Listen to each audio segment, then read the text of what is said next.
Կասկածեմ դուք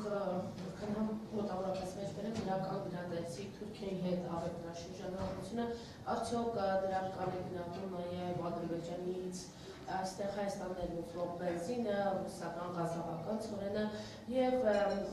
ձեր իշխանության գաղափարում Ադրբեջանի հետ արդյոք առևտուր լինելու է, շարունակվելու է թե ոչ, եւ մեկ հարց, որ ընկերներիցս մեկտեղ խնդրել ձեզ փոխանցել կապված բեռնատարների վարորդների Ռուսաստանի Դաշնություն արտահանման հետ կապված, ասում է Լարսոն վրացական անցակետերում բավականին քաշքշուկներ են լինում, նաև գումարային որոշակի, այսպես ասած, խաղեր են չաչակերտը, որ ասած լինում այս հարցերի լուծումը ինչպես է պատկերացնում։ Շնորհակալություն։ Երկիրը ունենում է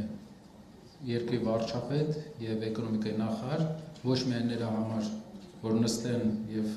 տեղում հրամաններ արձակեն իրենց ենթականերին, այլ գնան եւ բանակցեն հարևան երկրների հետ լավ ռեժիմներով։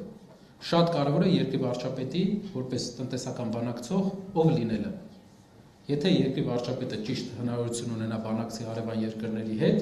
տնտեսական խոչընդոտներ Հայաստանի համար չի լինելու։ Եթե երկրի վարչապետը հնարավորություն ունենա ու կարողանա, իսկ դուք վստահ եք, որ մեր առաջնորդը դա կարողանալու է ճիշտ պայմանավորվել մեր հարևան եւ բարեկամ Վրաստանի հետ, մեր մյուս հարևանների հետ, ում հետ այսօր էլ ունենք լավ հարաբերություններ, կարող եք վստահեցնել ձեր ընկերոջը, որ այդպիսի խնդիր չի լինելու, բայց հավելյալ անցակետերում էլ հայկական ապրանքը ունենալու է ավելի արագ անցնելու հնարավորություն, քանի որ պայմանավորվել մենք գիտենք, պայմանավորվել բանակցել, ինձ թվում է բոլորը կարող են վստահ լինել, որ այդ ձևաչափով, տնտեսական բանակցությունների ձևաչափով Սամվել Կարապետյանից լավ բանակցող եւ պայմանավորվող հնարավոր է Հայաստանում այս պահին չլինի։ Ադրբեջանի հետ կապված։ Ադրբեջանի հետ կապված առևտուրը մի քիչ մտավախություն կա, որը ես արտահայտել եմ։ Նավթի գնումը, բենզինի գնումը պետք է լինի մաս ավելի լայն,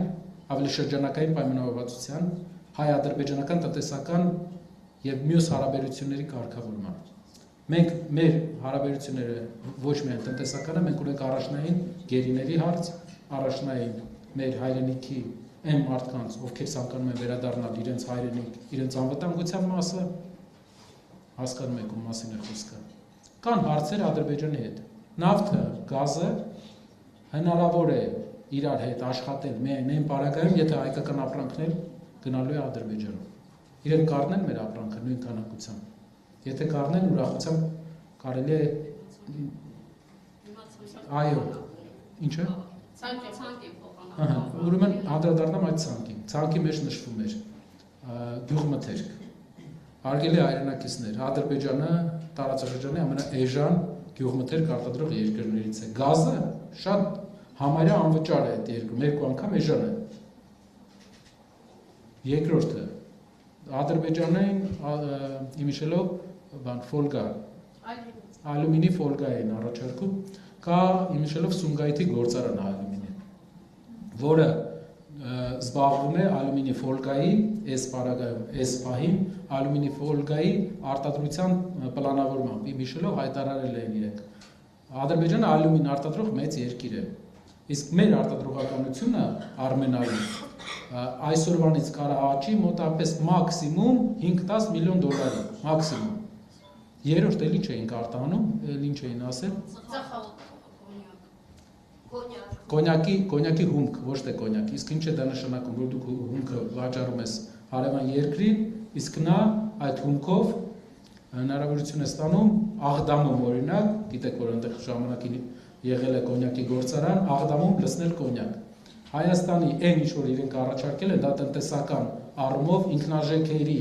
ցիկլին չտիրապետող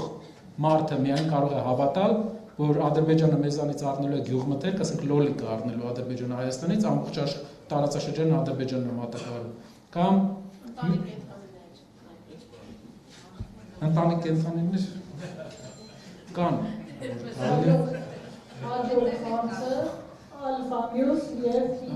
Ուզում եմ նշել, հարաբերությունները հարևան երկրների հետ կարգավորելը